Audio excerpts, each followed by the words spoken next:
ده في راجل راح لسيدنا النبي صلى الله عليه وسلم قال له انصحني نصيحة. تخيل من بين كل الحاجات الكويسة اللي في الدنيا سيدنا النبي نصحه نصيحة واحدة، قال له ايه؟ لا تغضب ولك الجنة. تخيل ان الغضب مش بس ممكن يضيع منك الدنيا، ده ممكن كمان يضيع منك الآخرة.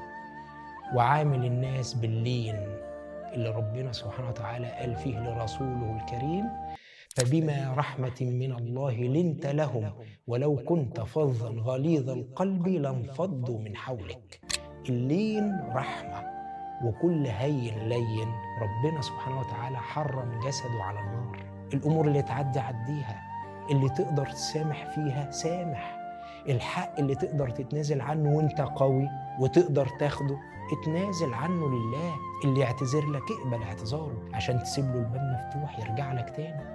وافتكر ان مهما كان غلطه في حقك مش هيكون قد غلطاتك في حق ربنا، ومع ذلك عمرك ما هترجع لربنا سبحانه وتعالى معتذر وتائب وهيكسفك.